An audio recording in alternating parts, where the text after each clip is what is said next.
Ouais, il est potox, c'est Antox, et bienvenue dans cette nouvelle vidéo consacrée à la critique de l'épisode 12 de The Power. Comme d'habitude, ça va spoiler de partout, donc je vous invite à regarder l'épisode de votre côté dans un premier temps, et ensuite à revenir sur cette vidéo pour qu'on puisse en discuter tous ensemble. Et nous retournons donc à la cérémonie de la révélation où Yael est choquée et disait j'étais dans la mouise. Alors quelle mouise, faudrait m'expliquer parce que grâce au trio il était plus du tout dedans. Cet argument en début de semaine j'aurais compris, mais à ce stade ça n'a aucun sens. Après il avait dit qu'il avait pas confiance en lui alors qu'il avait répété plusieurs fois qu'il était son meilleur ami. Après bon, ça m'a quand même fait plaisir car Eddie était bouffé par le remords. Bon, c'est pas ça qui m'a fait plaisir, hein. Ce qui m'a fait plaisir c'est le après, puisque en fait ça n'a rien changé à leur amitié. Il l'avait dit lui-même, il savait dissocier la réalité de la télé-réalité. C'est pas tous les jours que c'est comme ça, hein. Après bon, Eddie avait dit en interview qui j'aurais pu mettre. Bah Nico en fait, tout simplement. Enfin bref, ils se sont quand même fait un câlin. Les autres ont applaudi Yael pour sa réaction. Bon, pour moi c'est censé être une réaction normale, mais c'est vrai que beaucoup n'auraient pas réagi ainsi. Il y en a qui auraient pété un câble, si tu vois de qui je veux parler. Je parle de Marie. Nico lui était déçu, jaloux même un petit peu parce que Eddie s'était confié au trio et pas à lui. Nicolo lui était fier, en même temps il peut l'être, mais en même temps, je sais pas trop. Je veux dire, sur le court terme, c'est excellent ce qu'il a fait pour Eddie. Sauf que pour le long terme, bah le truc c'est que du coup, il peut plus vraiment se noyer dans la masse, hein. Je pense que tout le monde va les avoir à l'œil et s'ils veulent réitérer un exploit comme ça, je pense que les gens seront nettement moins crédules. Yael prépare donc ses affaires et il a dit un truc très intéressant, j'avais trouvé, puisqu'il a dit que lui et Océane devaient être des exemples. Je pense que en effet, être éliminé à ce stade de l'aventure ça doit être frustrant pour eux parce que ce sont les deux premiers à être éliminés. Il faut pas oublier que le jeu c'est tout nouveau, donc les joueurs ne savent pas encore comment réagir, comment réfléchir, et donc malheureusement pour Yael et Océane c'était un petit peu des cobayes si tu veux, puisqu'ils ont servi de leçon. Alors du coup pour eux comme je te l'ai dit c'est très frustrant, mais pour les autres je pense que à partir de maintenant le jeu va vraiment commencer, dans le sens où la chasse au power player va être beaucoup plus élargie. Genre tu vas pouvoir suspecter tes potes alors qu'avant ça se faisait pas trop parce qu'ils avaient simplement trop confiance en fait. Et puis Yael trinque et il m'avait fait beaucoup rire car il avait dit qu'il était le meilleur. S'il était le meilleur il serait pas parti je pense. Il avait eu aussi les larmes aux yeux, ça j'avais trouvé que c'était plutôt touchant. Bref, Yael quitte l'aventure et en partant il lâche: sur ce je m'en vais comme je suis venu, une reine. Ensuite Eddie explique dans un premier temps les indices, donc il avait les cheveux longs et il portait des extensions pour les extensions, ça c'était plutôt évident. Et pour la carte, eh bien il a toujours habité dans le 9-3, c'est lui qui l'a dit. Après il avait quand même avoué que sans le trio jamais il aurait pu faire ce qu'il a fait, ce qui est vrai. Sauf que les autres n'étaient pas vraiment au courant, du coup Nicolo les met au parfum. Eddie s'était un petit peu fait passer auprès de certains candidats comme Pascal par exemple pour quelqu'un qui va un petit peu où le vent l'emmène. Pascal avait dit en interview Eddie veut être dans un clan où il peut être sauvé. Bon après je trouve que Pascal ne peut pas vraiment lui en vouloir pour ça pour deux raisons. La première, tout le monde a envie d'avoir sa place garantie, donc bien évidemment que si tu peux être protégé par quelqu'un, beaucoup accepteront. Et ensuite, bah tout simplement, il avait pas le choix en fait puisqu'il était dos au mur. Nicolas par contre l'a extrêmement mal pris, il sait qu'il ne peut plus avoir confiance en lui. Là pour moi je te le dis, à mon avis ça va vraiment puer pour Eddie sur le long terme, car cette décision ont des conséquences sur les autres, d'autant plus qu'il a extrêmement mal joué, j'ai trouvé, puisque après la cérémonie, c'est vrai que j'ai un petit peu passé outre mais je vais en parler maintenant. En gros il a relâché la pression, voilà, il était soulagé parce qu'il était toujours dans le jeu, en plus Yael ne l'en voulait pas, du coup c'était un petit peu l'euphorie, et donc sur le moment il s'était un petit peu expliqué et il avait avoué que à la base c'était soit Yael, soit Kumba, soit Pascal. Alors c'est très bien pour sa franchise, sauf que en l'avouant comme ça de but en blanc, tu te doutes bien que c'est pas tombé dans l'oreille d'un sourd, et à mon avis si Pascal ou Kumba ont le pouvoir, ça risque de sacrément barder pour aider cette histoire, hein. Ensuite Marine a compris qu'elle s'était faite berner. La bonne poire comme elle a dit. Nicolas par contre était vraiment très en colère. Après j'ai envie de te dire c'est le jeu. Mason m'avait fait hurlé de rire car elle avait dit non mais vraiment achetez-lui une tétine parce que c'est vrai que Nico il boudait un petit peu comme un enfant, c'est pas digne du charisme d'un lord hein. Marine avait dit aussi un truc très intéressant, j'avais trouvé, car elle avait dit Eddie c'est très bas ce qu'il a fait. Alors bah je suis pas spécialement d'accord avec elle puisque encore une fois c'est un jeu hein, il a des trahisons, c'est le principe même du jeu. Encore une fois faut savoir dissocier la réalité de la télé-réalité. En revanche je suis en partie d'accord avec ce qu'elle a dit parce que ça peut être considéré comme bas dans le sens où c'est beaucoup trop tôt. Encore une fois il perd son meilleur allié, c'est complètement con comme décision je trouve. En plus son image dans la villa à mon avis va en prendre un sacré coup. Enfin bref je reste sur mon idée que sur le long terme c'était vraiment pas une bonne décision qu'il a prise. Et puis Pascal avait dit que le jeu avait un petit peu changé. En effet on sentait une sorte de rupture dans le groupe. En tout cas du côté de Pascal, Nico et Marine. Maïsen et Carla eux ont compris que le trio était très fort. Je te le dis, à mon avis les autres candidats vont avoir le trio dans le viseur. Et Nicolo lui était ultra content, tu m'étonnes, son plan a marché. Eddie remercier le trio, bon ça, il peut hein. En début de semaine, jamais j'aurais misé la moindre pièce sur Eddie hein. Kumba avait dit un truc très intéressant aussi, puisqu'elle avait dit celui qui va te mettre un coup de couteau dans le dos, c'est pas l'inconnu, c'est ton frère. C'est vrai que c'est la deuxième fois entre guillemets, parce que bon la première fois avec Maïsan, on peut pas vraiment dire que Océane et Maïsan c'était les meilleurs amis du monde hein. En revanche avec elle, c'était un petit peu différent, en tout cas c'était comme ça que ça nous le présentait à l'écran. Et comme dit l'expression, jamais 203, donc à mon avis les autres vont commencer à s'y attendre. En tout cas, si j'étais eux, j'aimerais vraiment pas être le troisième power player hein. Marine disait, moi je n'arriverai jamais à faire ça. En même temps, ils y ont pas été de main morte. Kumba, elle, était dégoûtée. Elle disait qu'elle allait jouer l'hypocrite devant Eddie et qu'elle le trahira à la première occasion. C'était très malin, j'avais trouvé, d'autant plus que Eddie avait quand même révélé, comme je te l'ai dit, à la cérémonie de la révélation, qu'il hésitait entre Yael et Kumba, donc indirectement en fait il s'est fait une ennemie. Ça c'était pas très malin de sa part par contre. En fait Eddie, le truc c'est que en voulant évacuer la pression, ce qui était très cool pour lui hein, au contraire c'était très stressant cette semaine, il a le droit. Sauf que je pense qu'il a oublié un tout petit truc, c'est que le jeu est pas terminé en fait. Et donc Kumba met son plan à exécution, elle l'a dit elle-même, elle jouait trop bien la comédie. Bon du coup j'imagine que son challenge de gagner sans jamais trahir, on peut l'oublier.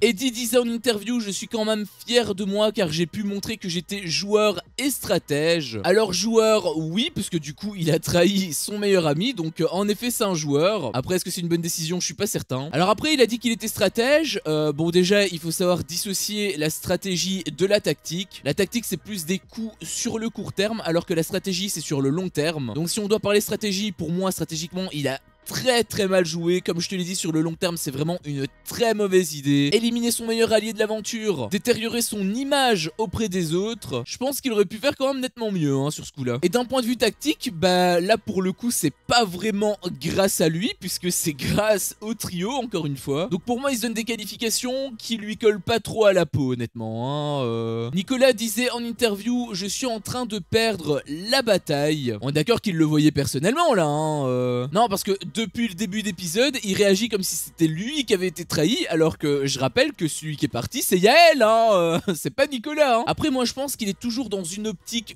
de jeu d'équipe, un petit peu comme le cross, hein, le RDM contre le reste du monde. Et je pense que pour lui, il devrait vraiment ôter ça de son esprit, parce que ça a rien à voir avec le cross. Là, encore une fois, c'est un jeu individuel. Nico avait dit en interview, je suis pas habitué à ne pas avoir le monopole. Donc c'est ça, hein, c'est qu'une question d'ego. Et puis nous repartons au lendemain dans la chambre du trio. Marois avait dit enfin bref, là je pense qu'il y en a plein qui veulent nous sortir. Bah déjà moi, si j'étais le power player, la première chose que je ferais, ce serait de les séparer, hein. Je les laisserais pas dans la même chambre, ça c'est sûr. Et ensuite, sur la terrasse, tu as Carlita qui débarque. Si tu te demandes c'est qui Carlita, eh bien c'est tout simplement Carla qui a pris un petit peu le rôle de Yael, c'est-à-dire vouloir mettre la bonne humeur. Je te cache pas que j'aurais préféré Yael personnellement. Et ça me faisait rire parce que pendant pendant que les autres étaient en train un petit peu de discuter, il y en avait même certains qui félicitaient les joueurs, et ils le peuvent, on doit le reconnaître. Et à côté de cette petite ambiance sympa, tu as Nico qui est posé sur un transat, tête dans sa capuche, il tire la gueule, il était littéralement en train de broyer du noir juste pour ça, il s'était même levé pour s'isoler, c'était vraiment un comportement de bébé j'ai trouvé. Après Carla avait fait preuve d'énormément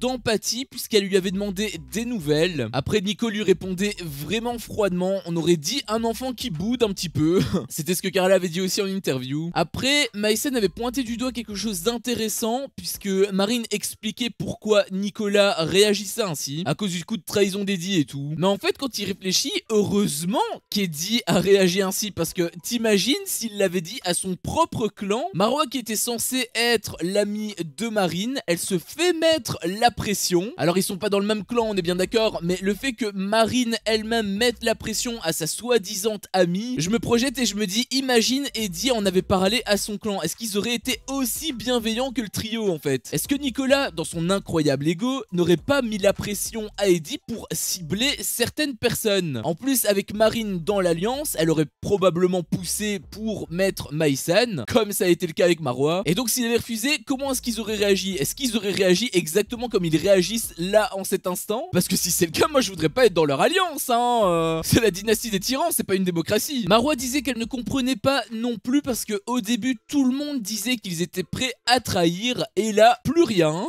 J'avoue qu'il y a quand même un énorme changement de comportement avec Nicolas parce que au tout début lors de la présentation, quand il devait se présenter à la voix où elle lui posait des questions, il avait clairement répondu qu'il était prêt à trahir, qu'il l'avait déjà fait, qu'il serait même prêt à jouer l'hypocrite. Et là il sort la carte de la sincérité. En fait je pense que Nicolas il joue un petit peu trop avec ses émotions et en plus le fait qu'il ait quand même un petit ego, on va pas se mentir, ça se voyait dans sa manière de jouer en fait. Il voulait rallier le plus de personnes à sa cause alors que en fait on s'en fout du nombre de personnes. C'est pas comme dans les 50 où t'as 49 personnes qui peuvent être sur ta gueule. Là le truc c'est que déjà si t'es le power player tu peux cibler qui tu veux, t'as le pouvoir, et si t'es la cible bah c'est uniquement ta place qui est mise en jeu. Du coup que t'aies toute la villa sur toi ou pas, on s'en fout en fait, puisque dans le jeu c'est un 50-50. Pour moi Nicolas n'a pas la bonne stratégie pour ce jeu, encore une fois c'est un jeu individuel. Je pense qu'il s'est un petit peu fourvoyé dès le départ et cette gifle le ramène quelque part à la réalité. Après on sentait qu'il avait vraiment la haine car les autres parlaient normalement entre eux, bonne ambiance et tout. Et un petit peu plus loin t'avais Nico et Marine qui parlaient derrière leur dos on dirait, de manière assez mauvaise, genre ah ouais Marwa tu te prends pour la chef et tout. J'avoue que j'aime bien Nicolas mais là j'aime pas trop le visage qu'il montre hein. En plus Pascal aussi était du même avis puisqu'il avait dit qu'il avait plus confiance aux autres. Alors dans le jeu je veux bien mais là le power player il a même pas été désigné hein. Encore une fois faut savoir dissocier la réalité de la télé-réalité, même Carla l'avait dit. Après il avait dit en interview j'aimerais bien avoir le pouvoir, je serais complètement différent des autres. Ça me ferait tellement rire que ce soit le premier power player à être éliminé. Tu serais différent des autres mais tu serais aussi surtout éliminé hein. Et puis Eddie vient assez mal à l'aise, il appréhendait un petit peu leur réaction parce qu'elle avait été très agressive de manière assez injuste même j'avais trouvé, puisqu'il reprochait à Eddie de dire bonjour aux autres en premier alors que bon déjà on va mettre les choses au clair, Pascal était à 20 mètres de la porte, donc si tu rentres sur la terrasse et que t'as plein de personnes à côté de toi, je pense que la moindre des choses c'est de dire bonjour en premier à eux puisqu'ils sont juste à côté. Pascal c'est pas le roi de la villa non plus. Et ensuite bah il instaure un climat un petit peu malsain j'avais trouvé, parce que encore une fois il faut savoir dissocier le jeu de la réalité. Je sais que je suis peut-être un petit peu chiant en disant ça mais le truc c'est que là tu as un climat qui est ultra froid, qui est ultra malsain, alors que le troisième jeu n'a même pas encore commencé en fait. Ensuite Eddie rejoint Pascal, Nicolas, Marine et Shona. Il était en train de prendre son petit déjeuner et tout, il était en train de discuter aussi. Après Shona m'avait fait un petit peu rire parce qu'elle avait dit et là t'es de nouveau le power.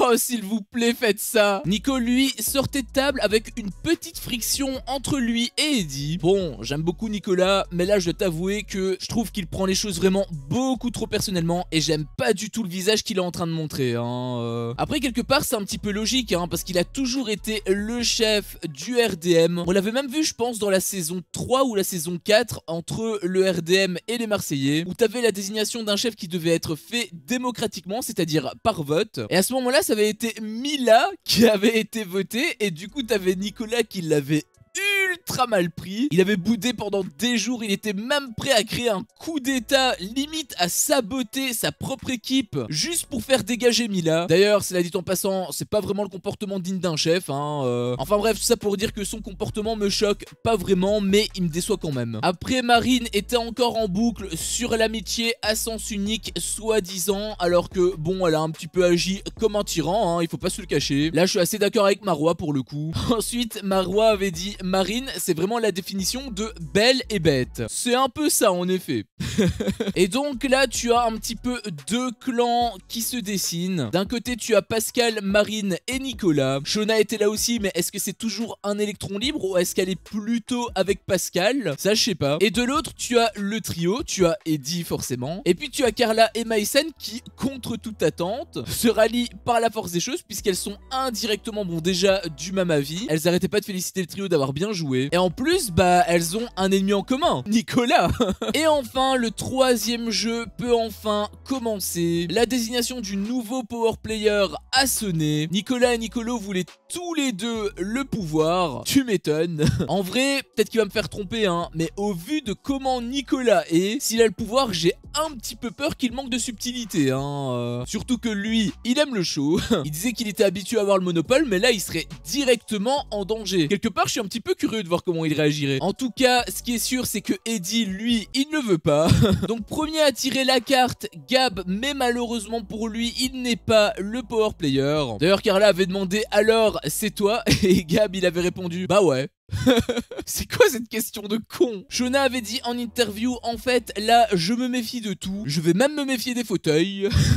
Et puis vient au tour de Eddie et j'ai prié de toutes mes forces pour que ce soit lui le power player. Mais malheureusement, ça n'a pas été suffisant. Ce n'est pas lui le power player. Ensuite, les candidats passent les uns après les autres de manière assez bordélique, honnêtement. Le montage les avait fait passer dans le désordre pour t'embrouiller. Maïsen, elle, le voulait vraiment, mais elle était dégoûtée de ne pas avoir tiré la carte. Et le montage a été excellent, j'avais trouvé, parce qu'il a terminé sur un cliffhanger, mettant donc en opposition Nicolas et Nicolo en train de tirer leurs cartes en simultané. Qui sera le power player entre les deux? Est-ce que ça va être Nicolas ou est-ce que ça va être Nicolo? Eh bien ça, il faudra attendre demain. C'est vraiment des bâtards, hein. Alors après, j'aimerais faire une petite analyse de cette séquence parce que je pense que le montage essaie de brouiller clairement les pistes. Ils te mettent une suite d'images opposant Nicolas à Nicolo comme si c'était l'un des deux qui allait tirer la carte du power player, alors qu'en fait, ils sont pas que deux. Petit instant analyse.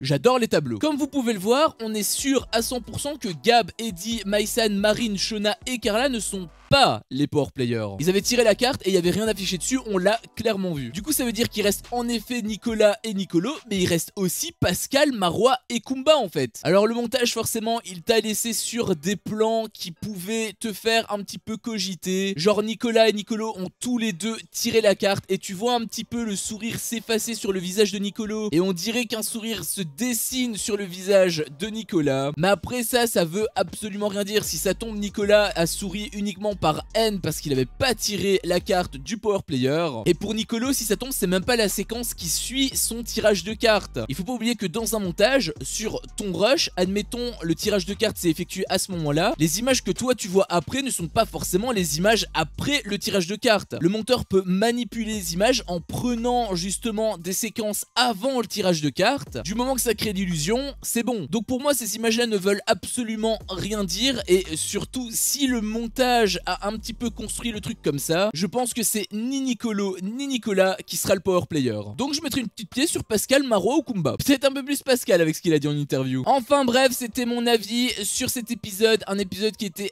un petit peu lent. En même temps, on a eu la fin du jeu. C'est un petit peu normal. Le début d'épisode était pas super intéressant puisque c'est le soufflet qui est un petit peu retombé. Ça c'est comme après chaque fin de cliffhanger, hein. Il y a eu quelques explications. Nicolas avait pas super bien réagi, j'avais trouvé. On aurait dit un petit enfant capricieux honnêtement. Et dans la seconde partie d'épisode, c'était surtout des embrouilles et des querelles de manière pas super justifiée, j'ai trouvé. Nicolas ne sait pas faire la part des choses et c'est vraiment dommage quand tu participes à un jeu ainsi. D'ailleurs même Pascal s'y met, alors que je sais pas si vous avez vu l'une de ses dernières vidéos sur sa chaîne YouTube, mais il avait précisé que la prod avait dit que ce n'était pas de la télé-réalité, c'était un jeu. Et donc le fait qu'il joue la carte de la franchise alors qu'il sait pertinemment que c'est un jeu, je trouve que c'est pas super cohérent de sa part hein. Et bien sûr la dernière partie, la partie la plus intéressante et malheureusement la plus courte de cet épisode, le tirage au sort pour désigner le nouveau Power Player. Cette fois-ci ils nous ont laissé sur un